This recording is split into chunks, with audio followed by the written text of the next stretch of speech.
Inna lillahi wa inna ilayhi raji'un. We just lost a very dear brother of ours, Koda Kanj. You know, I was with him 2 nights ago.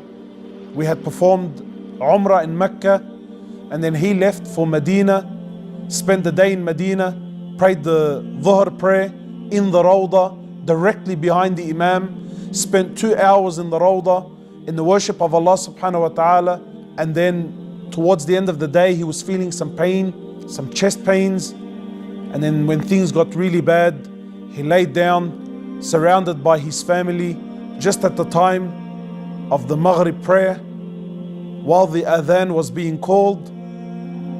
He laid there, making shahada, and Allah subhanahu wa ta'ala ordered for his life to be taken in Medina, while the Maghrib adhan was being called, while making shahada, just after performing Umrah, just after spending 2 hours in the Rawdah, to be buried in the Baqi' with the guaranteed intercession of Muhammad sallallahu alayhi wasallam.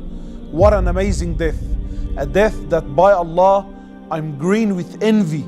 And the truth is, my brothers and sisters, that his death is not by luck. Because I bear witness and I testified that this brother, he worked so hard for it. He worked so hard, and that he was so sincere that Allah subhanahu wa ta'ala accepted him and gave him the honorable death that he has given him. For years, he would pray Fajr in Jama'ah in the masjid, and then he would sit in the same corner until 9 o'clock in the morning trying to memorize the Quran. And he was struggling.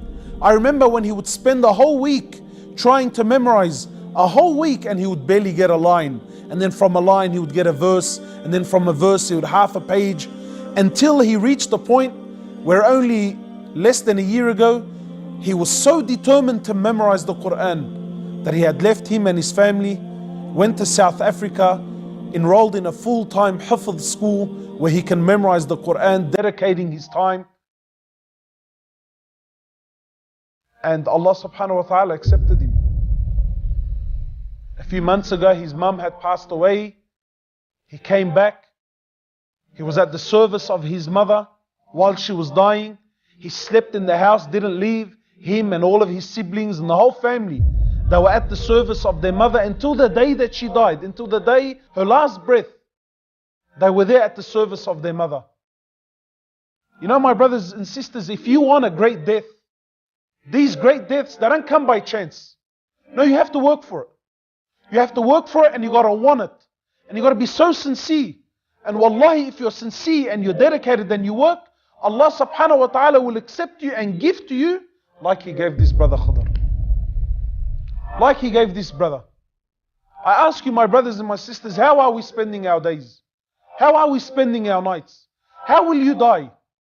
You ask yourself, how will you die? The greatest indication of how you will die is how did you spend this day that you're watching this video? How did you spend this day? How did you spend last night? This is a very good indication of how you and I will die. Because the way you live, this is the way that you die.